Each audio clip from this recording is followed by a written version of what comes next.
Good morning everyone. कल हमने धार्मिक अधिकार से बात शुरू की थी और आज हम धार्मिक अधिकार पे ही अनुच्छेद 25 की बात करेंगे।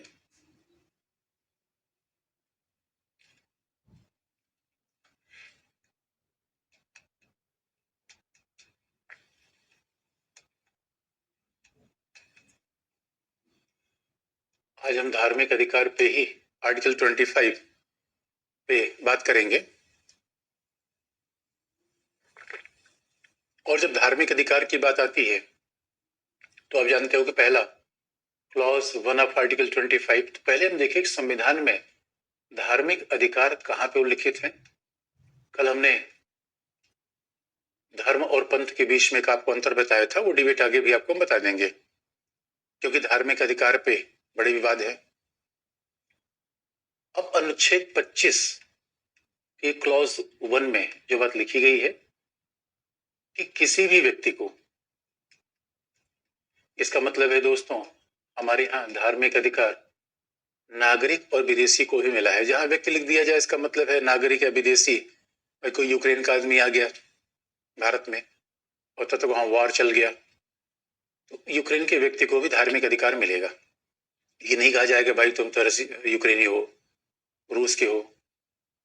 तो धार्मिक अधिकार मिलेगा किसी व्यक्ति को धर्म को, यानी किसी व्यक्ति को अंतःकरण के रूप में, कंसाइंस, किसी व्यक्ति को अंतःकरण के रूप में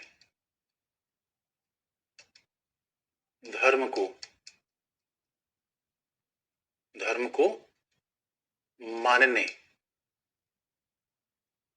प्रोफेस, आचरण करने और प्रचार करने की स्वतंत्रता होगी। Right to profess, practice and propagate the religion. यानी खास बात है किसी व्यक्ति को अंतःकरण के रूप में। दोस्तों एक हमारा शरीर जो बाहर दिखता है वो अंतःकरण नहीं है। अंतःकरण का मतलब हमारी विचार है, हमारी आस्था है। इसका सीधा सा मतलब है कि हमारा अंतःकरण कहाँ पे है, किसको मानते हैं। मानने का मतलब है आस्था का विषय। कोई जीसस को माने, कोई प्रॉफिट मोहम्मद को माने, कोई भगवान को माने,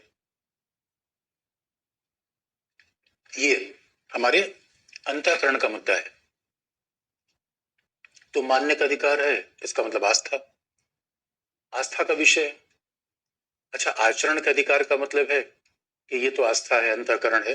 और दोस्तों सही मायने में धर्म और ज्ञान के बीच में यही तो अंतर रेखा है।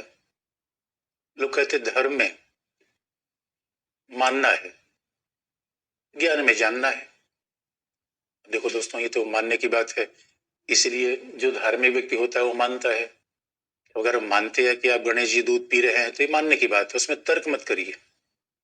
धर्म का मतलब जहां माने, प्रोफेस। भाई अब हम मान रहे हैं कि हो सकता है कि ईश्वर है, ये मानने का विषय है। तो ये मानने का विषय आप कहोगे ना ना भाई हम तो सैटेलाइट से दिखाओ, पूरी दुनिया में 3 सैटेलाइट फैली हुई हैं। अब मानने का विषय स्वर्ग है, अब स्वर्ग है, वहां पे अप्सराएं हैं, वहां 56 किस्म के व्यंजन मिलते हैं, मानने का विषय है। आपको अगर सर ये बताओ इतना मंगल ग्रह पे यान गया, चंद्रमा पर यान गया, स्वर्ग है कहाँ, मिला तो नहीं कहीं। अमेरिका की सैटेलाइट पूरी दुनिया में घूम रही है। तो दोस्तों मानने का विषय ही तो है।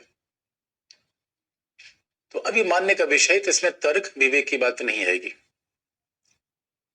और दूसरा आचरण करना, तो संविधान में तो लिखा भी गया सिख धर्म के व्यक्तियों को कृपाण रखने का अधिकार होगा। ये आचरण करने का मतलब है। और कई बार मानना आचरण करने में दिखता है, गेरुआ वस्त्र धारण करना आचरण करना है, गले में कोई चीज पहनना आचरण करना है, टोपी पहनना आचरण करना है। तो मानना भी है, आचरण करना, प्रचार करना। इसका मतलब अपनी धार्मिक मान्यताओं को केवल अपने अंदर नहीं रखना, दूसरे को ही बता देना। यानी अपनी धार्मिक मान्यताओं को दूसरे तक पहुंचाना, ये भी धार्मिक अधिकार है। इसलिए बच्चों हमारे यहाँ यही कारण है कि आप देखोगे कि राज्य का धर्म से कोई मतलब नहीं है। बहुत ध्यान रखने की बात है। अगर व्यक्ति ये तय करेगा कि उसका अंतःकरण क्या है तो सरकार, यानी पुलिस कभी आपको ये नहीं पूछ सकती कि भैया किसकी आस्था रखते हो, ये काम पुलिस का नहीं है। डीएम साहब कभी ये नहीं कहेंगे ये बताओ भैया किसकी आस्था रखते हो। राज्य का मतलब है डीएम सीएम और पीएम, राज्य का मतलब संसद विधायिका। ये नहीं बताएंगे कि हमें किसको किस में आस्था रखना है, क्या हमें आचरण रखना है, क्या प्रचार करना है, ये हम आप तय करेंगे। इसमें विवाद हो सकते हैं बच्चों, विवाद पर हम आएंगे भी। लेकिन अब जरा देखो कि एक तरफ तो धार्मिक अधिकार दे दिए गए, लेकिन दोस्तों आप जानते हो कि धार्मिक अधिकार जहाँ दिया जा रहा है वह समाज है, वहां सरकार है। और ये बात हम शुरू से बताते आ रहे हैं, बिना राज्य के बिना सरकार के राइट्स मिल नहीं सकते। तो राज्य सरकार तो होना चाहिए तभी तो राइट मिलेंगे। इसलिए दोस्तों सवाल ये है कि आप कहोगे ना ना सर हम मानते हैं, आप मानिए आचरण करिए, लेकिन आप जानते हो दो धार्मिक समुदाय के लोग आपस में लड़ गए तब तो राज्य की आवश्यकता पड़ेगी। इसीलिए हमारे यहाँ कोई भी अधिकार एब्सोल्यूट नहीं है अनुच्छेद 17 को छोड़ के, यानी छुआछूत की खात्मे के अलावा हमारे कोई अधिकार एब्सोल्यूट नहीं है। इसका मतलब उस अधिकार पे रिस्ट्रिक्शन है, प्रतिबंध है, और प्रतिबंध राज्य लगाता है। इसीलिए अब हम देखें जरा कि धार्मिक अधिकार पर प्रतिबंध कहां पे है। और प्रतिबंध क्लॉज 1 ऑफ आर्टिकल 25 में भी है और प्रतिबंध क्लॉज 2 ऑफ आर्टिकल 25 में है। तो क्लॉज 1 ऑफ आर्टिकल 5 में सीधा लिख दिया गया है, क्लॉज 1 ऑफ आर्टिकल 25 में लो की व्यवस्था, सदाचार, आप कह सकते हैं नैतिकता, इंग्लिश में लिखा है मॉरलिटी, लो की व्यवस्था, सदाचार और स्वास्थ्य के आधार पर धर्म के अधिकार को सीमित किया जा सकता है। अब देखो दोस्तों, जहां तक लोक व्यवस्था का मतलब है, अब कहीं पे कोई दंगा हो जाए तो आप कहोगे नाना भाई हम तो यहीं जाके आचरण करेंगे। अरे भाई धर्म के आचरण का मतलब क्या है? प्रार्थना करना, मंदिर में जाना, मस्जिद में जाना, गुरुद्वारे में जाना, ये आचरण है। क्योंकि मानने का विषय दिखता नहीं, अंतःकरण में किसको मान रहे क्या दिखेगा दोस्तों। और हम हनुमान जी तो है नहीं दिल फाड़ के दिखा दें देखो ये हमारे मानने में बैठे हुए। यानी बच्चों, भाई और बहनों, आप ये तय कर लो कि हमें अपना कनेक्शन किससे के साथ जोड़ना है। आप अपना कनेक्शन कर लो, राज्य उसमें कोई सुविधा नहीं प्रदान करेगा, ना राज्य कभी बाधा बनेगा, न राज्य आपसे पूछेगा कि भैया किसके साथ कनेक्शन रखे हो, न राज्य कभी कहेगा कि नहीं नहीं कनेक्शन रखे हो चलो हम टेलीफोन लाइन बिछवा देते हैं।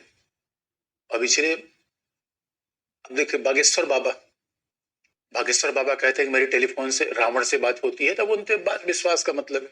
अब राज्य उसकी इंक्वायरी नहीं करेगा, राज्य सीबीआई इंक्वायरी बैठा दे भैया ये रावण कहाँ बैठा हुआ है, लाइन कहाँ लगी हुई है। राज्य का मतलब नहीं है, भैया आस्था है, तुम्हारा प्लस था कि नहीं। अब लेकिन कल के लिए बागेश्वर बाबा अगर समाज में दंगा फैला दे, झगड़ा फैलवा दे, तो उसके बाद तुरंत वहां पुलिस आएगी। और दोस्तों इसलिए आप देखो कोई भी धार्मिक कार्यक्रम होता है पहले हमें पुलिस से परमिशन लेना पड़ता है, ये बात बहुत जरूरी है। अब कोई धार्मिक कार्यक्रम आएगा, वहां भीड़ जुटेगी, लोग जुटेंगे, और पुलिस का राज्य का मूल काम क्या है? लोक व्यवस्था बनाए रखना। इसलिए आप देखोगे जब हमारे यहाँ गरबा वगैरह होता है, यहाँ तक कि होटल वालों को ही परमिशन लेना पड़ता है, उसके बाद ही कोई कार्यक्रम होगा। अब निरंकारियों का बड़ा सम्मेलन हो रहा है, बाबा राम रहीम सम्मेलन कर रहे हैं, उसमें स्वाभाविक रूप में पहले पुलिस की परमिशन चाहिए। लेकिन ये भी जरूरी है कि ठीक है पुलिस का परमिशन ले लिया और कोई धार्मिक कार्यक्रम कर रहे हैं, वो धार्मिक कार्यक्रम में आजकल तो हमारे यहाँ पता नहीं कौन सा एक फैशन बन गया है, कई बार बाबा महात्मा भी बड़ी अनैतिक बातें कर जाते हैं। और कई बार तो लोग अपने आप को भगवान कृष्ण के रूप में घोषित करके कहते हैं। अरे भाई भगवान से तुलना कैसे व्यक्ति कर सकता है? भगवान का कोई शरीर होता ही नहीं, भगवान तो आस्था का विषय है। अब ये कहेंगे कि मान लो कोई भगवान के नाम पर ये कह दे कि भाई जैसे हम भी गोपियां रखेंगे, तो ये नैतिकता का उल्लंघन हो जाएगा। अब कोई धार्मिक सभा में अब महिलाओं के ऊपर सेक्सुअल हैरेसमेंट हो जाए, ये अपने आप में सदाचार का मामला है, यहाँ तो राज्य हस्तक्षेप लेगा। इसलिए राज्य के द्वारा सदाचार के मामलों को भी देखा जाएगा कि कहां तक। अब पता चला देखो कई हमारे बाबा महात्मा दोस्तों जेल में बंद है, राज्य ने आस्था के आधार पर थोड़ी बंद किया कि आपने आस्था किससे लगा रखी थी। हज ने बंद किया क्योंकि वो कुछ ऐसी बातें कर रहे थे जो सदाचार के खिलाफ जा रही थी। और दूसरी बात, स्वास्थ्य। अभी तो आपने देखा होगा दोस्तों, कोरोना सबसे अच्छा एग्जाम्पल है। सारे मंदिर मस्जिद के दरवाजे बंद कर दिए गए। जब लॉकडाउन लगाया गया तो अब कोई व्यक्ति कहे ना ना भगवान हमें बुला रहे हैं, मंदिर में जाने का मन कर रहा है, नमाज अदा करूंगा, राज्य कहे ना भैया नहीं जा सकते। इसलिए दोस्तों, हमारे यहाँ धार्मिक अधिकार एक तरफ दिया गया है और दूसरी तरफ रिस्ट्रिक्शन लगा दिए गए हैं। दोनों बैलेंस बनाया गया। और आप जानते हैं, जहां धार्मिक अधिकार पर रिस्ट्रिक्शन होगा वहीं राज्य की भूमिका आएगी। रिस्ट्रिक्शन लगेगा कैसे? विधि से।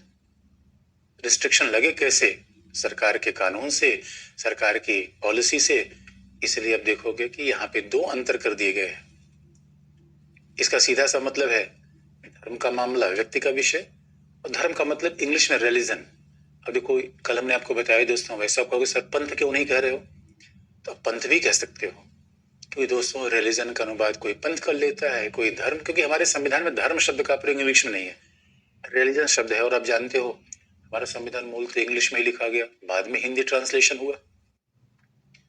मौलिक संविधान तो अंग्रेजी में लिखा गया है। अब यहाँ पे ये प्रतिबंध होगा, लेकिन प्रतिबंध इतना नहीं है। क्लॉज 2 ऑफ आर्टिकल 25 में और प्रतिबंध है। क्लॉज 2 ऑफ आर्टिकल 25 में क्या प्रतिबंध है? प्रतिबंध और लगा दिया गया क्लॉज 2 ऑफ आर्टिकल 25 में, जैसे कि राज्य के द्वारा, और प्रतिबंध कहां कहा गया है कि राज्य के द्वारा धर्म से संबंधित, या राज्य के द्वारा धर्म से जुड़ी हुई राजनीतिक,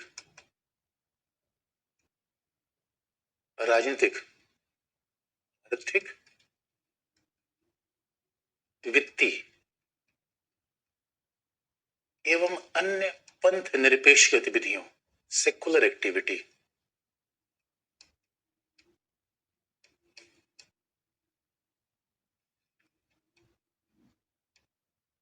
अन्य पंथ निरपेक्ष गतिविधियों पर नियंत्रण होगा। अब देखो, ये अलग रिस्ट्रिक्शन लगा दिया गया।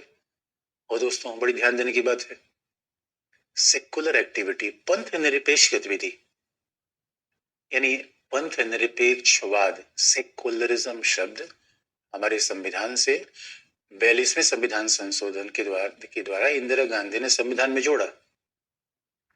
लेकिन सेकुलर एक्टिविटी हमारे मूल संविधान में था। और दोस्तों याद रखिए, हमारी दो एक्टिविटी होती है। सेकुलर एक्टिविटी मतलब रिलीजियस नहीं, स्पिरिचुअल नहीं, सेकुलर।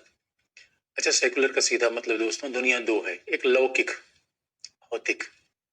भाई देखो, हम पढ़ रहे हैं अच्छी नौकरी पाने के लिए, सेकुलर। हमने कार बड़ी खरीद रखी है, सेकुलर। हम घर खरीदना चाहते हैं, सेकुलर। ये सारी एक्टिविटी सेकुलर है। ये खास बात है, ये सारी एक्टिविटी क्या है? पंथ निरपेक्ष है, सेकुलर है। सेकुलर का सीधा सा मतलब है कि ऐसी गतिविधियां जो भौतिक जीवन से जुड़ी हुई हैं, दुनिया है, दुनिया भी, सांसारिक, भौतिक, यही है सेकुलर। अब दुनिया भी कह लीजिए, भौतिक कह लीजिए, सांसारिक कह लीजिए, डॉलर सेकुलर है, रुपया सेकुलर है, पैसा कपड़ा सेकुलर है, जमीन जायदाद सेकुलर है। इसका मतलब है, और इसका मतलब क्या दोस्तों है, जब सेकुलर शब्द का प्रयोग करते हैं, देखो तो दुनिया में दो है। एक है जो स्पिरिचुअल अप्रोच है, धार्मिक अप्रोच है। स्पिरिचुअल धार्मिक अप्रोच क्या मानता है कि पूरी दुनिया ईश्वर के द्वारा पैदा की गई है, और इसलिए किसी धार्मिक आदमी से मिलोगे तो क्या कहेगा? मछली में भी भगवान है, आदमी में भगवान है, पशु में भगवान है। तो भौतिक आदमी कहता है यार कहां से देखें भगवान है, दिख तो नहीं रहा, दिख तो रहा, हाथ पांव दिख रहा है। और इसे कई बार आदमी देखो, जो आध्यात्मिक आदमी क्या कहता है? आत्मा, परमात्मा। ये आध्यात्मिक आदमी कहता है। ये सवाल ये है, जो भौतिकवादी आदमी होता है वो कहता है अरे भैया आत्मा परमात्मा दिखती तो नहीं, अरे दिखता है शरीर, इसलिए हम इस दुनिया को मानते हैं। स्वर्ग तो दिखता नहीं, स्वर्ग तो विचार है। इसलिए आध्यात्मिक लोग कहते हैं कि ईश्वर है, आत्मा है, परमात्मा। दोस्तों ये विवाद का विषय। जो अब आप कहेंगे सर कौन सही है, तो बड़ा झगड़ा सुलझाना मुश्किल है। वैसे अंतर आप शब्दों का समझ लीजिए। आध्यात्मिक का मतलब है कि स्वर्ग मानना, ईश्वर मानना, आत्मा मानना, वो दिखता नहीं। दूसरा, भौतिक दुनिया दिखती है, भौतिक दुनिया छू सकते हैं, कार तो छू सकते हैं, कार में बैठ सकते हैं, बड़ी सी बाइक हार्ले डेविडसन की बाइक खरीद लिया, ये भौतिक दुनिया है, सेकुलर। और दोस्तों, आप नीली बत्ती वाली कार चाहते हैं, सेकुलर दुनिया ही तो है। और हकीकत की बात है कि हमारे यहाँ तक चारवाक दर्शन था, वो तो इतना बड़ा भौतिकवादी विचार है, और हमारे यहाँ तो हर किस्म के विचार थे। बुद्ध इतने बड़े भौतिकतावादी जीवन में पैदा हुए, लेकिन वो आध्यात्मिक हो गए। उनको लगा अरे भाई संसार तो झूठा है, आध्यात्मिक के पुरुष था। क्योंकि बुद्ध ने देखा अरे भाई शरीर है, शरीर सही नहीं, कोई शरीर तो मर जाती है, आत्मा परमात्मा सही है। आज भी सब जो आध्यात्मिक आदमी यही कहता है, अरे शरीर ये दुनिया माया है। भौतिकवादी कहता है ना भाई, अगर माया है तो ये हमें चाहिए। इसे चारवाक में हमारे दर्शन उसमें लिखा गया, यावत जीवे सुखम जीवेत ऋणम कृत्वा घृतम पीवेत भस्य भूतस्य देहस्य पुनराजन्मम कुतः। यानी हमारे तो कहा गया जैसे जियो सुख पूर्वक जियो, ऋण लेकर भी घी पियो। ये भौतिकवाद की पराकाष्ठा है। यानी अब अगर ऋण लेकर घी न पीने का मन हो, पिज्जा बर्गर जो भी खाओ दोस्तों, खाओ पियो मौज उड़ाओ, ये भौतिकवाद है, यही सेकुलर विचारधारा है। इसलिए खास बात है, सेकुलर विचारधारा मानता है आत्मा परमात्मा, बिला वजह इसके चक्कर में जीवन का, एक ही जीवन मिला है, छक के खाओ, आराम से पार्टी करो, नाचो गाओ, ये सेकुलर विचारधारा है। इसीलिए हमारे संविधान में कहा गया है कि भैया, और सेकुलर का मतलब क्या होता है, अब वोट मांगना ये भी सेकुलर है, राजनीतिक चुनाव लड़ना सेकुलर है। जिस तरह जो चीज दिखे, जो इस भौतिक दुनिया में दिखे, वो सब सेकुलर है। पॉलिटिक्स तो सेकुलर है, क्योंकि पॉलिटिक्स में ये तो वादा नहीं करते प्रधानमंत्री, अरे बजट आया है तो बजट में क्या वादा किया है कि बच्चों स्वर्ग में जाने के ये रास्ते हैं, ऐसा तो बजट में ही लिखा गया है। अरे बजट में लिखा गया है स्वास्थ्य के लिए इतना, शिक्षा के लिए इतना, बजट सेकुलर है। इसलिए राजनीति क्या है, सेकुलर। दूसरा, अर्थव्यवस्था वो तो एकदम सेकुलर है, उत्पादन कैसे होगा, फैक्ट्री कैसे लगाएंगे, कल कारखाने कैसे होंगे, जमीन कैसे होंगे, सेकुलर है। अब वित्तीय, इसका मतलब है कि कहीं पैसे का लेन देन, पैसा बैंक में जमा करना निकालना। अरे दोस्तों, पैसा पैसा करती है, पैसे पे मरती है। एक बात तुझे बतला दो, तो रब से क्यों नहीं डरती है, सेकुलर। अरे रबो क्या करोगे दोस्तों, चलेगा पैसा, डॉलर, पाउंड। यानी दोस्तों अब कहा भी गया है, टका धर्म है, टका कर्म है, टक्का ही परमो धर्म, और जागृहम टका नास्ति सो टक टक टक टकायो। ये दुनिया भौतिक दुनिया है दोस्तों। इसीलिए हमारा संविधान कहता है कि सेकुलर का मतलब है, देखिए दोस्तों, सेकुलर राज्य का मतलब है अलग है, सेकुलर का बड़ा व्यापक मतलब है। यानी दोस्तों, ये भौतिक दुनिया चाहिए हमें, ये दुनिया चाहिए, ये दुनिया चांद से बेहतर नजर आती है हमें, ये भौतिक दुनिया है। इसे देखेंगे, जो संत महात्मा किस्म के लोग हैं, वो बड़ा सादा कपड़ा पहनते हैं। जो भौतिकवादी, जो सेकुलर लोग हैं, वो क्या कहेंगे दोस्तों, सेकुलर राज्य सेकुलरिज्म का परिणाम है। सेकुलर राज्य होना सेकुलरिज्म का छोटा सा भाग है। सेकुलरिज्म यानी विचार का तरीका, जीवन का तरीका। इसलिए देखो, फिल्मों की दुनिया में देखो, धर्मेंद्र 80 साल के हो गए, क्या बिल्कुल क्रीम वम लगा के, यह सेकुलर आदमी बिल्कुल शरीर पर खूब ध्यान देता है, सजा के पहनना, अच्छा कपड़ा पहनना, चेहरा बिल्कुल, जाना ब्यूटी पार्लर में जाना, जो दिखता है वो दिखता है, सेकुलर। इसे शादी उदी में देखो, सब लोग, कोई आजकल शादी ब्याह का बड़ा सीजन है दोस्तों, वहां सब सेकुलर दिखता है, सब लोग अच्छे कपड़े पहन के, सब एकदम से फैशन के शो में शामिल। तो संविधान माताओं ने कहा, इसका मतलब है कि सेकुलर गतिविधि के आधार पे हम धर्म की आजादी को प्रतिबंधित करेंगे। इसका मतलब क्या हो गया कि भैया धर्म को आजादी मानो, लेकिन धर्म के आधार पे वोट मांगना नहीं चलेगा। अब मंदिर में जाओ, मस्जिद में जाओ, इससे मतलब नहीं है। इसलिए ऐसी गतिविधि जो सेकुलर है, और इसलिए तो हमारे यहाँ अभी कहा भी गया है कि धर्म के आधार पर वोट मांगना जन प्रतिनिधित्व अधिनियम 1951 के हिसाब से भ्रष्ट गतिविधि है, करप्ट प्रैक्टिसेस है। दूसरी बात, फिर आर्थिक, तो अगर पता चला कि कोई हम मकान बना रहे हैं और मकान को टैक्स से बचाने के लिए हमने कह दिया भैया ये तो ट्रस्ट है, ये तो धर्म का संगठन है, और कोई मंदिर बना लिया हमने और फिर उससे जहां चंदा मंगा रहे हैं उसे कुल गतिविधि है, तो सरकार का ये मतलब तो नहीं कि मंदिर आपने क्यों बनाया। सरकार का ये मतलब जरूर है कि वो मंदिर ऐसी सरकार की जमीन पे तो नहीं बना है। मस्जिद हमने बना लिया सरकार की जमीन, गुरुद्वारा सरकार की जमीन बना लिया, ये नहीं होगा। आप बनाइए, जमीन वैध होनी चाहिए, और आप पैसा मंगाइए, पैसा मंगा लीजिए, लेकिन सरकार उस पैसे की निगरानी करेगी। इसलिए आप देखते हो कई बार तो मंदिर के ट्रस्ट पर, मंदिर में, दोस्तों मंदिर में जो चढ़ावा आ रहा है तो पैसा है, पैसा सेकुलर है, अरे पैसे पे तो सरकार नियंत्रण करेगी। इसीलिए अब देखो निर्मल बाबा पकड़े गए, पहले निर्मल बाबा थे, वो भी ऐसे कहते थे कि समोसा खा लो एग्जाम ठीक हो जाएगा, और एक बच्चे से पैसा मंगा लिया बैंक में, और पुलिस उनके पास ढूंढते ढूंढते पहुंची। पुलिस ने कहा पैसा जो मंगाया है उसका हिसाब किताब दो, पैसा कैसे ले लिया। पुलिस ने ये नहीं कहा तुम क्या बताते हो कि समोसा खाने से एग्जाम ठीक हो जाएगा, ये तो मानने का विषय है। अब किसी को लगता है समोसा खाने से एग्जाम ठीक हो जाए तो मान ले, वो बाकी किसी को लगता है कि बागेश्वर बाबा के पास जाने से भूत ठीक हो जाएगा तो मान ले, उसमें राज्य क्या करेगा। लेकिन अब बागेश्वर बाबा किसी का पैसा ले लें, जमीन कब्जा कर लें, इस आधार पर राज्य का नियंत्रण रहेगा। तो दोस्तों इसीलिए हमारे यहाँ ये भी नियंत्रण स्थापित कर दिया गया। तो धर्म के नाम पर आप देख रहे हो ये सब नहीं चलेगा कि पैसे की हिलावाली कर लिया, मनी लॉन्ड्रिंग कर लिया, कहीं से पैसा मंगा लिया और आपने कहा नहीं भाई तो आस्था का विषय है, राज्य से क्या मतलब है। राज्य से मतलब है, ये भाई सीधी सी बात है, राज्य का सरोकार ही भौतिक और सेकुलर गतिविधि से है। राज्य का संबंध ही भौतिक और सेकुलर गतिविधि से है। दूसरी बात, अब जरा देखो अनुच्छेद 25 के क्लॉज 2 में ही एक और प्रतिबंध की बात की गई है, और वो प्रतिबंध क्या है कि सामाजिक सुधार,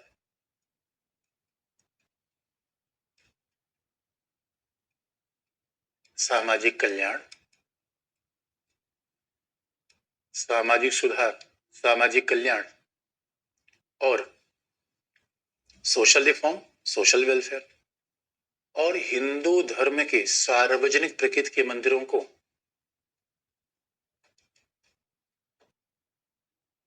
एवं हिंदू धर्म के सार्वजनिक प्रकृति के मंदिरों को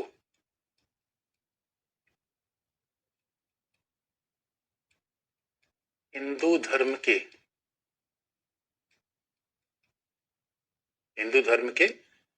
सभी वर्गों के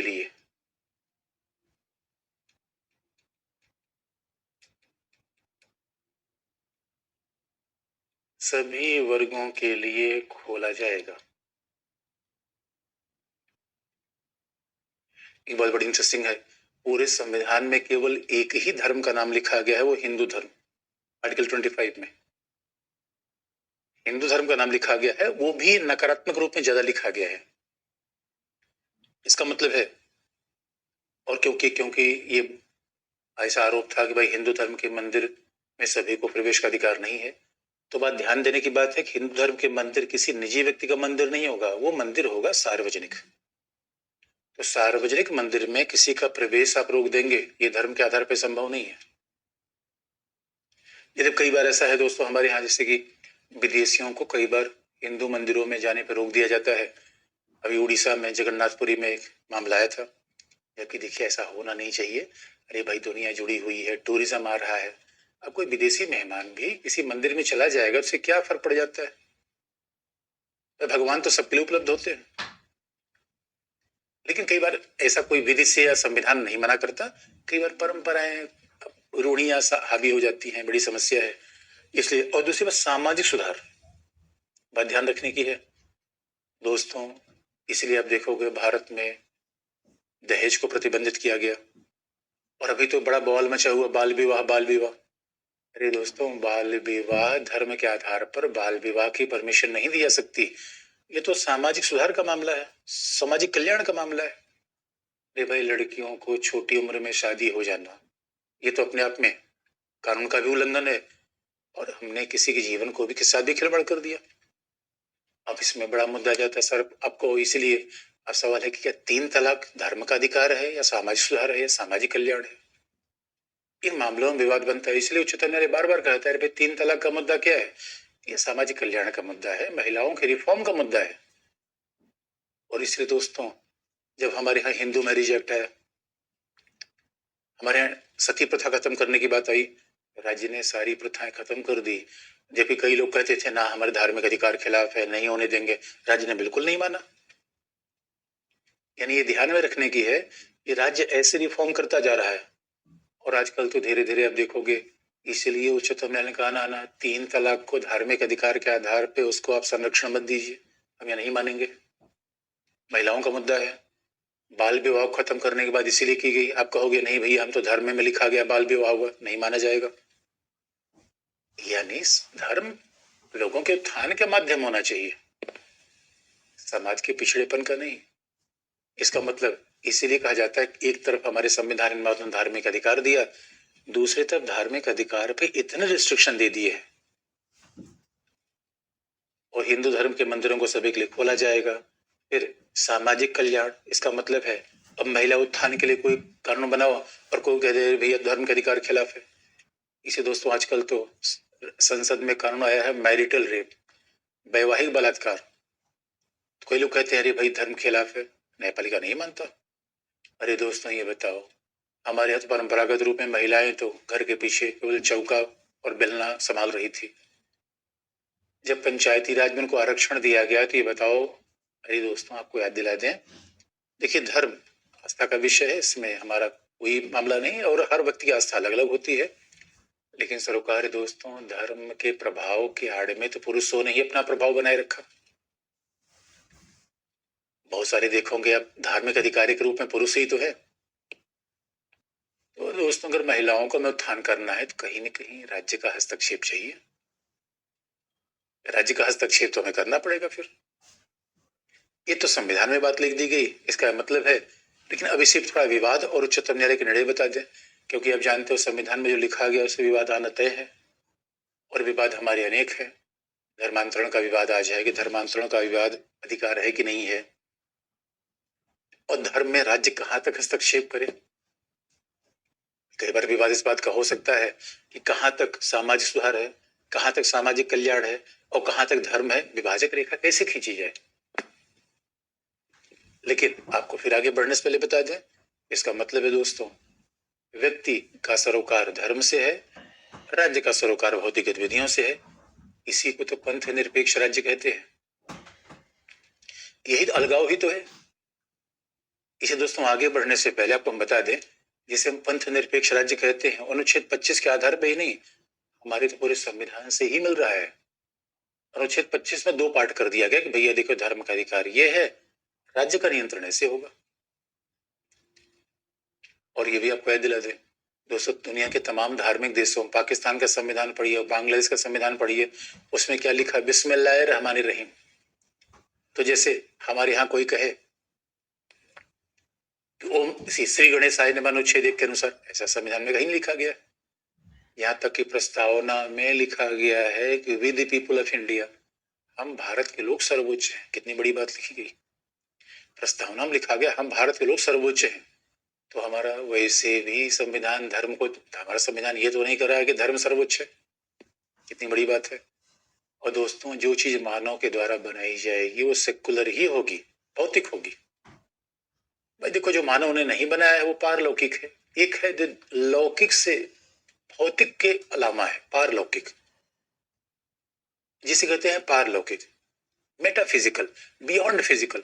तो बियॉन्ड फिजिकल क्या है, ईश्वर, आत्मा, स्वर्ग, जो हम देख नहीं सकते, जिस दुनिया पे तो है नहीं, पता नहीं किस दुनिया पे है, अभी उसका एड्रेस मिला नहीं। तो अब आप पूछोगे स्वर्ग का सर कोई एड्रेस बताओ, मैं बता दूं कि मंगल ग्रह की इस गली में उस मोहल्ले में है, तो मिल ही नहीं पाया, तो कैसे हम बता दूंगा। इसलिए इस अनुच्छेद 25 से पंथ निरपेक्ष राज्य और आगे बढ़ता है। तो अब जरा हम आपको बता दें पंथ निरपेक्ष राज्य का मतलब क्या है, और फिर इस पे आने वाली डिबेट आपको बता दें। तो अब इसे अनुच्छेद 25 से क्या क्या निकलता है, जरा हम बच्चों उस पर चर्चा कर दें। तो पहली बात होती है, पंथ निरपेक्ष राज्य क्या है? पंथ निरपेक्ष राज्य, सेकुलर स्टेट। तो आप जानते हो सेकुलरिज्म, तो बच्चों देखो, एक है पंथ निरपेक्षवाद, सेकुलरिज्म।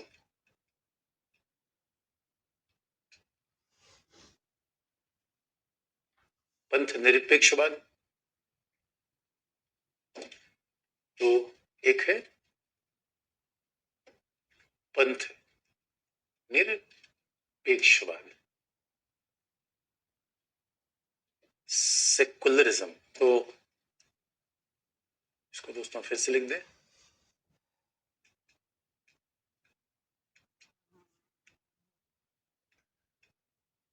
वाद, सेकुलरिज्म।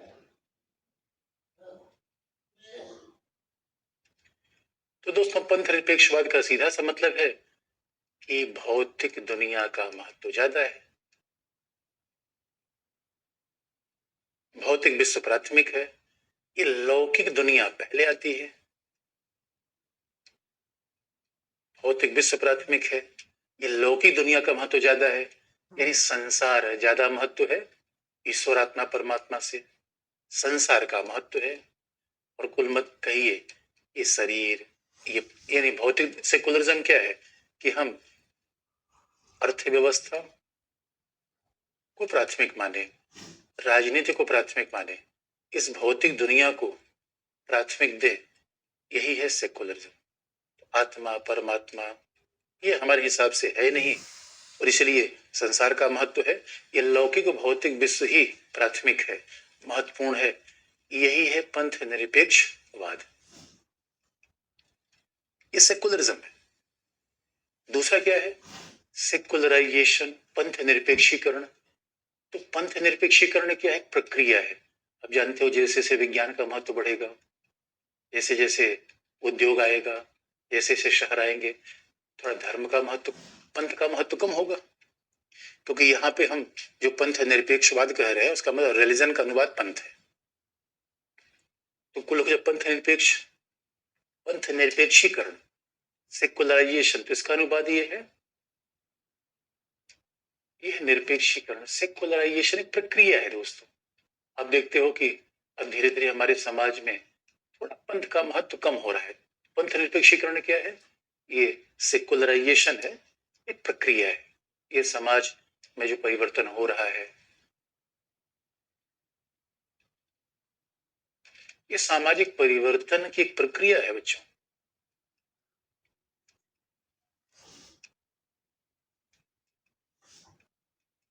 सामाजिक परिवर्तन की एक प्रक्रिया है, क्योंकि समाज में देखो, पहले आप देखोगे कि एक बड़ी इंटरेस्टिंग कथा आती है कि पहले देखो लोग बच्चों का नाम कैसे रखते थे भगवान के नाम पर, नारायण। उसके पीछे तर्क ये था कि भाई एक बार बच्चे का नाम बुलाएंगे तो ईश्वर का नाम हो जाए गीता, सती, सावित्री, सीता, ऐसे बच्चों के नाम रखे जाते थे। ये क्या है? आध्यात्मिक नाम थे। लेकिन जैसे समाज आगे बढ़ता गया, भौतिक जीवन पहले आता गया, अब तो ऐसे नाम होने के बजाय हनी मनी नाम रखा जा रहा है, सेकुलर नाम है। और इसलिए दोस्तों एक जमाने में फिल्मों में भगवान का बड़ा महत्व होता था। अब देखेंगे इसलिए यूरोप में धर्म का महत्व थोड़ा नीचे आया, क्योंकि जब तकनीकी आएगी, विकास आएगी, तो थोड़ा विवेक ज्यादा बढ़ेगा। और इसलिए देखो फिल्मों में पहले क्या होता था, 1970 दशक की फिल्में आप देखो तो हीरो दुर्घटनाग्रस्त हो गया, अब वो जाएगा हॉस्पिटल में, और हॉस्पिटल में सारे डॉक्टर लगे ठीक नहीं कर पा रहे। हीरोइन तुरंत गई भगवान के मंदिर में, हीरोइन जैसे भगवान के मंदिर में गई, भगवान ने तीसरी आंख खोल दी, चमत्कार हो गया, हीरो ठीक हो गया। लेकिन अभी आप देखो, अभी तो फिल्मों में हीरो का, भगवान का रोल ही खत्म होता जा रहा है। यानी धीरे धीरे हमारे जीवन में दोस्तों आजकल हम अपना देखो कैसे सेकुलराइजेशन बढ़ता जा रहा है। और जो युवा बच्चे हैं अपने ही डीपी लगा रहे हैं फोटो मोबाइल में। सोच के देखो, पहले जमाना था लोग भगवान केवल फोटो रखते थे, अपने कमरे में किसी हीरो हीरोइन को फोटो लगा रखे हैं। इसका मतलब समाज की प्रक्रिया, ये क्या है? सामाजिक परिवर्तन की प्रक्रिया, जिसमें जिसमें भौतिकवाद का महत्व धीरे धीरे बढ़ता है। भौतिकवाद का महत्व बढ़ता है और थोड़ा धर्म का क्षरण होता है, जो पंथ का है डिक्लाइन होता है, पंथ का थोड़ा क्षरण होता जाता है। ये क्या है?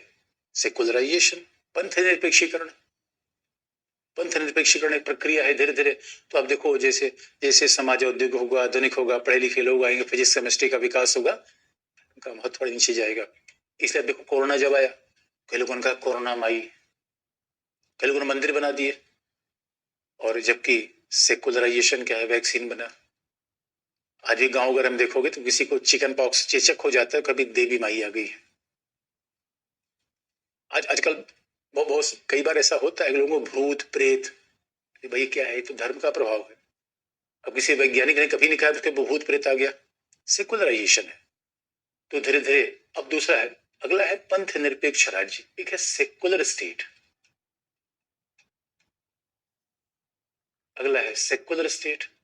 तो आप देखोगे कि सेकुलर स्टेट का मतलब है, भाई स्टेट तो समाज का एक छोटा सा भाग है, सेकुलराइजेशन एक सामाजिक प्रक्रिया है, सेकुलरिज्म विचारधारा है, और सेकुलर स्टेट उसी का एक छोटा सा टुकड़ा है। अब सेकुलर स्टेट का सीधा सा मतलब होता है राज्य का कोई पंथ नहीं होगा। इसलिए दोस्तों, दशहरा, दीपावली, ईद और गुरु पूर्णिमा ये व्यक्तियों का है, राज्य का नहीं है। राज्य का त्योहार 26 जनवरी 15 अगस्त है, सेकुलर है। 26 जनवरी 15 अगस्त किसी धर्मावलंबी का त्योहार नहीं है। तो राज्य का कोई पंथ नहीं होगा पहला।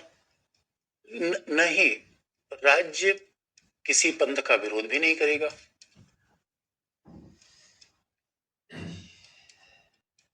न राज्य का कोई धर्म होगा, राज्य किसी पंथ का विरोधी नहीं होगा,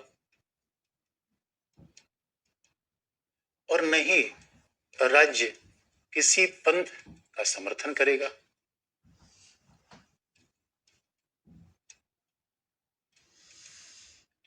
राज्य किसी पंथ का समर्थन भी नहीं करेगा। अब देखो, न तो राज्य का कोई पंथ नहीं होगा पहला, इसका मतलब राज्य के लिए नागरिक का महत्व है। राज्य का कोई पंथ नहीं है दोस्तों, कि राज्य का धर्म आप देखोगे, इसलिए पाकिस्तान में क्या है, राज्य का पंथ है इस्लाम। सऊदी अरेबिया में राज्य का पंथ है, भारत का कोई राज्य का पंथ नहीं है। राज्य के पंथ का मतलब होता है, हमारे यहाँ डीएम, सीएम, पीएम का कोई पंथ नहीं होता दोस्तों, ये पद है। राज्य भाई व्यक्ति के रूप में आपका पंथ हो सकता है। इसलिए पंथ निरपेक्ष राज्य क्या करेगा, न तो किसी पंथ का विरोध करेगा, न किसी पंथ को समर्थन देगा, प्रोत्साहित देगा। इसका मतलब क्या है, इसी बात को अगले शब्द में कहा जाए तो राज्य पंथ से तटस्थ होगा।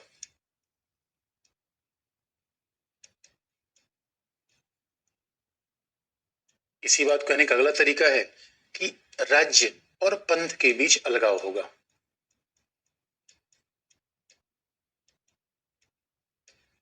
राज्य और पंथ के बीच सेपरेशन होगा। यानी दोस्तों, पंथ निरपेक्ष राज्य को कहने के तमाम तरीके।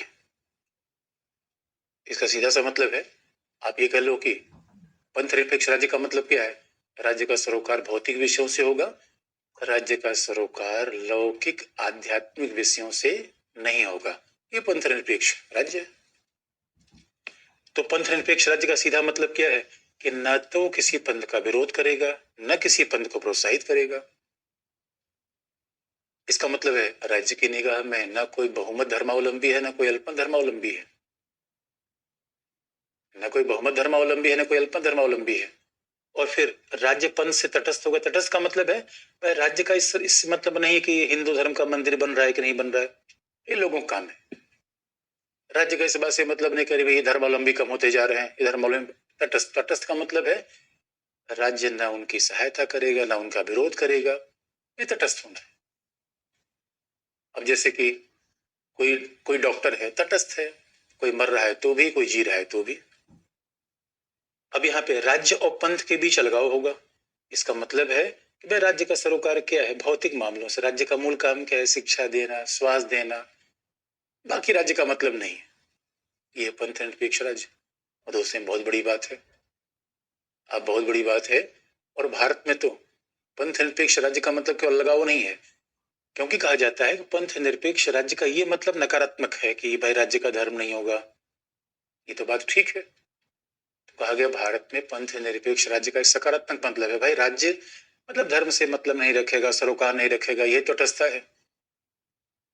कई बार हम पूरे मोहल्ले से हमारा कोई सरोकार नहीं, तटस्थ है, मोहल्ले में लड़ रहा है, दोस्ती हो रही है, भाई हमें मतलब नहीं है, तटस्थ है, अलगाव कर लिया हमने। लेकिन भारत में पंथ निरपेक्ष राज्य का एक सकारात्मक मतलब है कि सभी धर्मों का समान सम्मान। ये पंथ निरपेक्ष राज्य का एक सकारात्मक मतलब है जो अमेरिका में, फ्रांस में नहीं पाया जाता। और आपको बात याद दिला दें, equal respect towards every religion. इसलिए आप देखेंगे कि हमारे यहाँ हर धर्मों के प्रति समान सम्मान है राज्य का, इसलिए हर धर्मों के लिए छुट्टियां होती हैं। हर पंथ, अच्छा धर्म पंथ को यहाँ तो हम एक ही तरीके से यूज कर रहे हैं, यदि एक टेक्निकल डिफरेंस है। तो इसका मतलब है राज्य का, देखिए जितने पंथ के लोग हैं सब त्योहार पे छुट्टी होती है। राज्य ऐसा तो नहीं करता इस त्योहार पे छुट्टी होगी, त्योहार पे छुट्टी नहीं होगी। और आप देखोगे जैसे कई हॉस्पिटल में जाओ, अगर एक भगवान की फोटो लगी है सबकी फोटो वहां लगेगी, सर्वधर्म सम्मान। अब तीर्थ यात्रा में आजकल राज्य लोगों को तीर्थ यात्रा भेज रही है, तो तीर्थ यात्रा में हर धर्मावलंबी को राज्य आगे बढ़ाएगा, किसी धर्मावलंबी को नहीं। सर्वधर्म संभाव, सभी धर्मों के प्रति समान सम्मान, ये भारत में पंथ निरपेक्षता का एक सकारात्मक मतलब है। तो राज्य केवल, और नकारात्मक क्या है, पंथ से राज्य अलग हो जाए, नकारात्मक है। जो अमेरिका और यूरोप से हमने पंथ निरपेक्ष राज्य का विचार सीखा, वहां केवल अलगाव की बात की जाती है, इसे वहां का विचार नकारात्मक है, वहां का विचार नकारात्मक है। और कहा भी जाता है कि अमेरिका में जो भाई पंथ निरपेक्ष राज्य का विचार तुमने यूरोप से लिया, अमेरिका से लिया। अमेरिका में तो ये मॉडल है कि न तो राज्य पंथ में हस्तक्षेप करेगा, न पंथ राज्य में हस्तक्षेप करेगा। फ्रांस का मॉडल क्या है कि राज्य पंथ में हस्तक्षेप कर सकता है लेकिन पंथ राज्य में हस्तक्षेप नहीं करेगा। अब कुछ मामलों में देखोगे भारत का मॉडल फ्रांस के ज्यादा नजदीक है। भारत के द्वारा भी पंथ में हस्तक्षेप किया जा सकता है यदि लोक व्यवस्था या सामाजिक आर्थिक मामले हो, लेकिन जो बात फ्रांस में नहीं है। इसे मेंस में एक बार ये सवाल पूछा जा चुका है, इस मेंस में कि, और पीटी में तो इस तरीके से ऑप्शन कई बार आते हैं कि पंथ निरपेक्ष राज्य का मतलब क्या है, टिक करिए, तो ये ऑप्शन आपके पास आएगा। तो दोस्तों इसीलिए फ्रांस, और एक बार पूछा गया था कि भारत से फ्रांस क्या सीख सकता है, सभी धर्मों का समान सम्मान। ये फ्रांस में नहीं है, ये भारत में। तो पंथ निरपेक्ष राज्य अपनाया गया। और ये भी आपको याद दिला दें, पंथ निरपेक्ष राज्य का विचार एक बड़ा अच्छा विचार इसलिए है कि दोस्तों जहां जहां राज्य बने उन्होंने दो मॉडल अपनाया। एक तो सोवियत संघ का राज्य था, सोवियत संघ के राज्य ने कहा भाई हम धर्म को ही बंद कर देंगे, चर्च के दरवाजे बंद, हम चर्च और धर्म को बर्दाश्त नहीं करेंगे, पंथ होना ही नहीं चाहिए। ये तो सोवियत संघ का मॉडल था। और दोस्तों ये सोवियत संघ का मॉडल फेल हो गया, क्योंकि 1991 में सोवियत संघ का विघटन हो गया और लोगों ने चर्च के दरवाजे खोल दिए। तो आप याद रखो, अगर राज्य चर्च को बंद भी करना चाहेगा तो बिला वजह समस्या है, क्योंकि व्यक्ति में आस्था का मामला तो होता ही है दोस्तों, हर बात तो विज्ञान से हल हो नहीं पा रही है, फिर तो व्यक्ति में आस्था का मसला रहेगा। इसलिए ये कहना कि राज्य धर्म के खिलाफ काम कर देगा, ये भी व्यवहारिक नहीं है। लेकिन ये कह देना राज्य का ही धर्म होगा, ये भी समस्या क्यों है। जरा सोच के देखिए दोस्तों, अगर पंथ निरपेक्ष भारत में न होता तो क्या होता, राज्य का धर्म होता, और राज्य का वही धर्म होता जो बहुमत का धर्म होता। बात को ऐसे देखिए, और अगर बहुमत का धर्म ही राज्य का धर्म होता तो भारत के राज्य का धर्म होता हिंदू धर्म।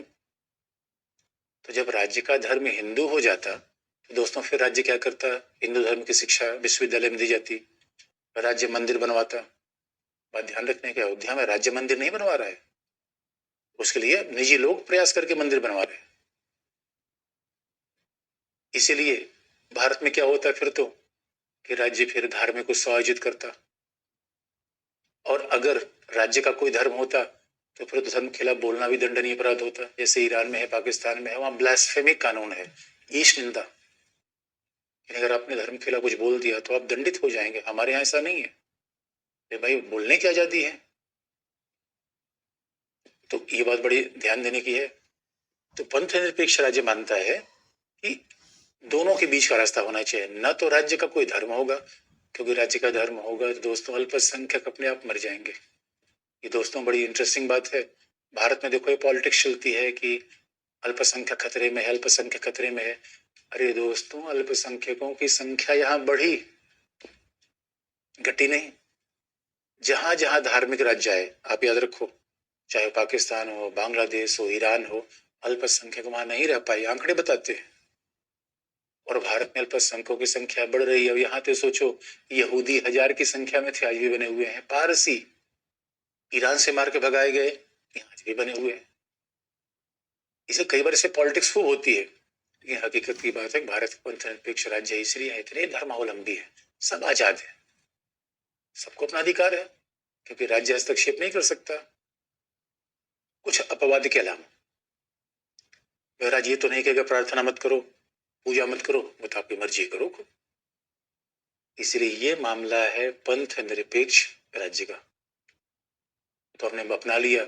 और इसलिए दोस्तों, बल्कि SR बोमई केस में 1994 में केस आया, जिसको हम संघवाद में वो पढ़ते भी हैं। SR बोमई केस में उच्चतम न्यायालय ने कहा कि पंथ निरपेक्षता भारत के संविधान का आधारभूत ढांचा है। तो आप समझ लो, एक पंथ निरपेक्ष राज्य भारत के संविधान का आधारभूत ढांचा है। इसे दोस्तों हमारे यहाँ देखोगे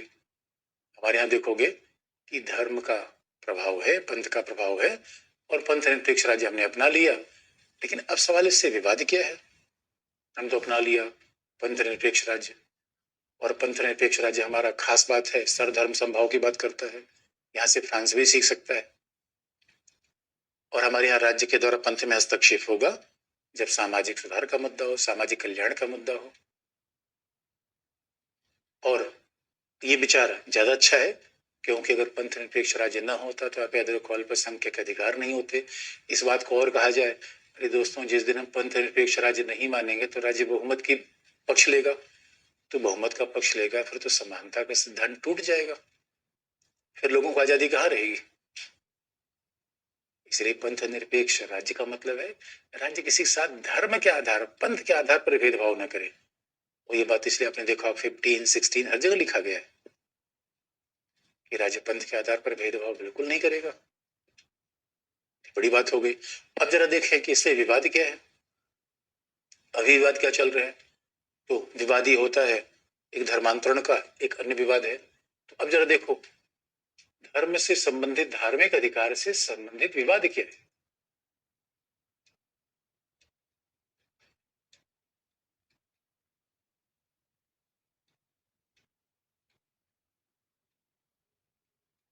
धार्मिक अधिकार से संबंधित विवाद क्या है? अब दोस्तों, विवाद तो ये है कि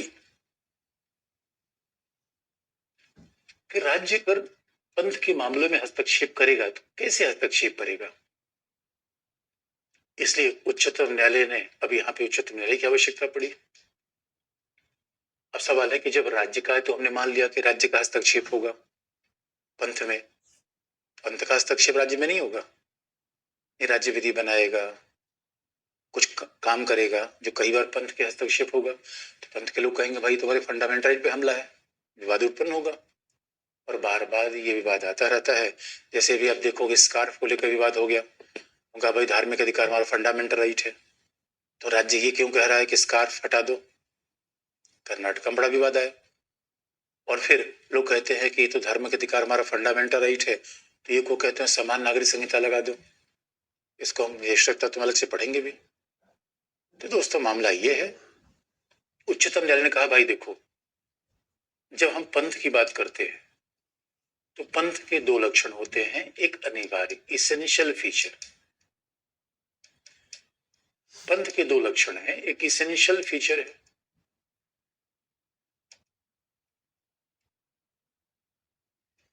और बच्चों दूसरा नॉन एसेंशियल फीचर है, गौण लक्षण, द्वितीय गौण या सेकेंडरी कह लो, द्वितीय विशेषता, गौण विशेषता।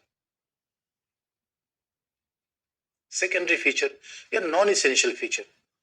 एक धर्म का इसेंशियल फीचर है, एक नॉन इसेंशियल है।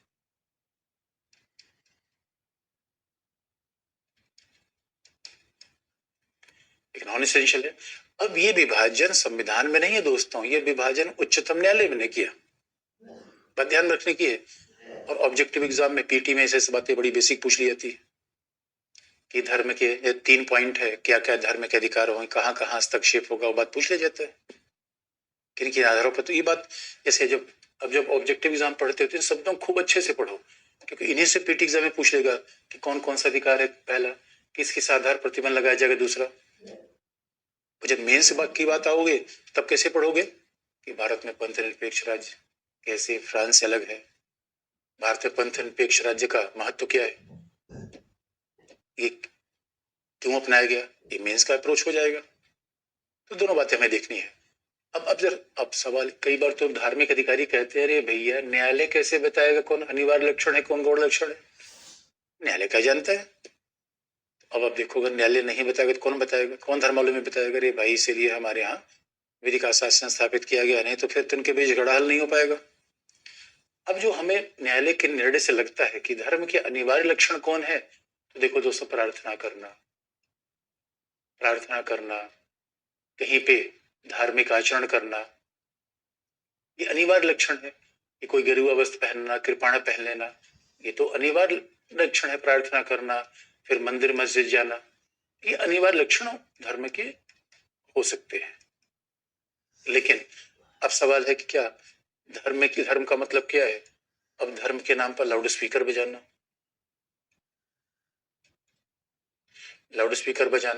धर्म के नाम पर पशु बलि करना, लाउड स्पीकर बजाना, दोस्तों ये या अब बड़ा विवाद का विषय हो सकता है स्कार्फ का मामला, फिर उच्चतम न्यायालय की बड़ी बेंच को दिया गया है। ईरान में आप देखो किस तरीके से स्कार्फ के खिलाफ मामला आगे बढ़ा। ईरान तो इस्लामी देश है, वहां 90% लोग इस्लाम को मानने वाले, फिर भी उन्होंने कहा कि हम स्कार्फ नहीं पहनेंगे। और हकीकत की बात यह है कि स्कार्फ अपने आप में अभी बहुत हाल की घटना है, पहले लोग कम यूज करते थे। अब इस बात पे विवाद हो सकता है कि भाई स्कार्फ धार्मिक अधिकार है कि नहीं है। कुछ लोग कहेंगे भाई धार्मिक अधिकार हो ना हो, जीवन का अधिकार तो ही है, आजादी है, जो चाहे हम पहनेंगे, ये भी तर्क है। और आपको ये भी याद दिला दे कि जब हम पंथ की बात करते हैं कि नॉन इसेंशियल फीचर, तो नॉन इसेंशियल फीचर में राज्य का हस्तक्षेप होगा। भाई राज्य का हस्तक्षेप तो नॉन इसेंशियल फीचर में होगा, इसेंशियल फीचर में नहीं होगा। अब सवाल है कि अब ये भी बात का विषय हो सकता है, बताओ विवाह नॉन इसेंशियल फीचर है, इसेंशियल फीचर है। देखने में तो ऐसा लगता है भाई विवाह तो लौकिक मामला है, आध्यात्मिक मामला तो है नहीं। भाई विवाह जिसके साथ हो रहा है वो दिख रहा है, बच्चे पैदा हो रहे दिख रहा है, तो ये आध्यात्मिक का मामला है जो दिखे नहीं फिलहाल। तो ये बड़े विवाद का विषय है। तो उच्चतम न्यायालय इसे जब ऐसे मामले आते हैं सीधा कह देता है कि भाई राज्य का हस्तक्षेप कहाँ होगा, गौण लक्षण में होगा, अनिवार्य लक्षण में नहीं हो सकता। राज्य कभी ये नहीं बताएगा क्या प्रार्थना करना है, कब जाना है प्रार्थना करने, कैसे प्रार्थना करने जाना है, लेकिन राज्य जरूर बता देगा। क्योंकि एक बार बड़ा विवाद का विषय हुआ, हमारे इलेक्शन कमीशन ऑफ इंडिया के लोग केरला राज्य पहुंचे और फोटो आइडेंटिटी कार्ड बनाने के लिए, अब आई कार्ड बनाने के लिए उनको फोटो चाहिए था। अब उन्होंने कहा भाई महिलाओं का फोटो लिया जाए, और जैसे ही वो महिलाओं का फोटो ले रहे थे लोगों ने विरोध कर दिया, उनका ना बुर्का के साथ फोटो ले लो। अब इलेक्शन कमीशन के लोगों ने कहा भैया बुर्का हटाओ तब तो फोटो लेंगे, चेहरे का फोटो आना चाहिए। वो सब भड़क गया, उन्होंने कहा क्या बात करते हो, तो महिलाओं का मुंह देखने आए हो यहाँ पे, और उसको लठ लेके दौड़ा लिया। इलेक्शन कमीशन का अधिकारी भागते भागते बचे, मामला उच्चतम न्यायालय गया। उच्चतम न्यायालय ने कहा भैया ये बुर्का पहनना, ये कोई बुर्का पहनना आपके जीवन का अधिकार हो सकता है। अब फंडामेंटल लक्षण इस बारे में विवाद है, इसलिए इलेक्शन कमीशन को अधिकार है कि आपके चेहरे को देखा जाए, नहीं फिर बैंक अकाउंट कैसे खोलोगे दोस्तों, यह राज्य का हस्तक्षेप होगा। अब ऐसे नहीं कि आप कह दोगे भाई हम चेहरे पर कपड़ा ढक लेंगे और फिर हमारा फोटो खींच लो, तो फिर फोटो खींचने का मतलब क्या हुआ। पहला विवाद इस बात संबंधित है, इसे अगर राज्य चाहे कि लाउड स्पीकर हटाए तो ये राज्य कर सकता है, राज्य ने किया भी है। कि भैया हमें आस्था का अधिकार है, दूसरे को डिस्टर्ब ना किया जाए। किसी का भी पता है 4 बजे उठ के कोई जय माता दी कर रहा है, कोई अल्लाह अकबर अकबर कर रहा है। अरे भैया भगवान के पास पूछना। उसे कबीर ने कहा, कबीर ने क्या, ओ माय गॉड, क्या पंथ निरपेक्ष कबीर थे, उनसे बड़ा धार्मिक व्यक्ति कौन था? क्योंकि दोस्तों यहाँ धर्म तो राजनीति का विषय बन जाता है। नहीं, धर्म में समस्या कहाँ है? धर्म की राजनीति में समस्या है। और कबीर ने कहा भी था, काकर पाथर जोड़ के मस्जिद लई बनाए, तापर मुल्ला बाग दे क्या बहरा हुआ खुदा है। भगवान तो हर जगह है, पर भगवान को सुनाने के लाउड स्पीकर क्यों आवश्यक थे यार? तो कबीर तो बड़े इस मामले में रेडिकल व्यक्ति थे। और अब जरा देखिए, अब जो दूसरा विवाद उत्पन्न होता है कि क्या धार्मिक अधिकार में धर्म परिवर्तन का अधिकार भी शामिल है?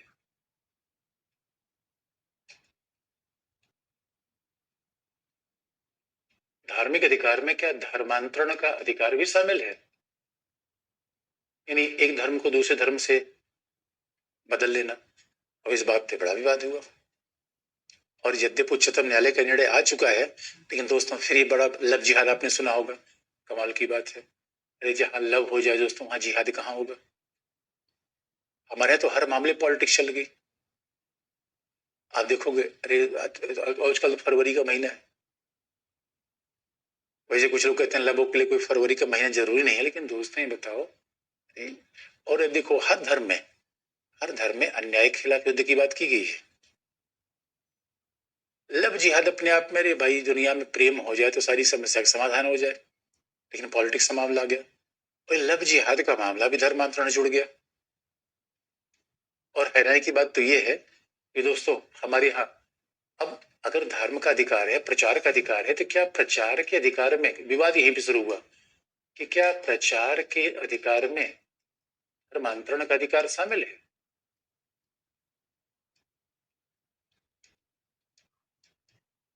क्या प्रचार के अधिकार में धर्मांतरण का अधिकार शामिल है या नहीं है? इसी बात से झगड़ा शुरू हुआ। और क्योंकि आप याद रखो, हमारे यहाँ धर्मांतरण जब शुरू हुआ तो एक सवाल, एक समुदाय धर्मांतरण करता है, दूसरा समुदाय शुद्धिकरण करता है, भाई आ जाओ हमारे फिर पास आ जाओ, मैं मंत्र उंतर मार के शुद्ध कर दूंगा। लफड़ा उत्पन्न होता है। इसलिए धर्मांतरण दो धार्मिक समुदायों के बीच संघर्ष का बहुत बड़ा कारण बन जाता है। अब ये विवाद शुरू हुआ, इसीलिए पहली बार मध्य प्रदेश सरकार के द्वारा पहली बार इस मामले में उड़ीसा सरकार ने 1967 में पहली बार उड़ीसा सरकार के द्वारा धर्मांतरण प्रतिबंधित करने के लिए एक कानून लाया गया। और दोस्तों, धर्मांतरण प्रतिबंधित करने के लिए पहली बार उड़ीसा, और बात जो पहला राज्य बना है वो महत्वपूर्ण है, करने के लिए एक विधि लाई गई। क्योंकि दोस्तों ये बात याद दिलाना जरूरी है कि संसद ने आज तक इस संबंध में कोई विधि नहीं बनाई है। जो विधि बनी है वो राज्यों ने ही बनाई है, और उड़ीसा पहला राज्य है 67। और आप याद रखो, जब उड़ीसा ने 67 में इस विधि का निर्माण किया, तब इस विधि को एक पादरी थे, प्रोफेसर स्टेनिस्लास, वो जियोलॉजी के प्रोफेसर थे। तो प्रोफेसर स्टेनिस्लास साहब ने कहा कि ना ये कानून हमारे धार्मिक अधिकार के खिलाफ है। क्योंकि उन्होंने कहा कि प्रचार के अधिकार में धर्म के परिवर्तन का अधिकार भी शामिल है। यानी अब आप जानते हो फंडामेंटल राइट का मतलब जो राज्य के खिलाफ मिले। उड़ीसा सरकार ने कानून बना दिया और उड़ीसा सरकार कानून को चुनौती दे दी स्टेनिस्लास ने, प्रोफेसर स्टेनिस्लास। इसलिए इस वाद का बड़ा फेमस नाम भी आया। इसलिए मामला उच्चतम न्यायालय पहुंच गया और प्रोफेसर स्टेनिस्लास ही मामले को लेके गए। ये प्रोफेसर थे। स्टेनिस्लास वाद में इस मामले पर निर्णय दिया उच्चतम न्यायालय ने। उच्चतम न्यायालय ने इस मामले में पूरा मामला हल कर दिया, लेकिन इसके बावजूद विवाद बना हुआ है। आप कहेंगे सर ये बात स्टेनिस्लास ने क्या कहा, विवाद क्यों बना हुआ है? बच्चों, इसके बाद की कहानी कल आपको बता देंगे। आज तक के लिए इतना ही। धन्यवाद।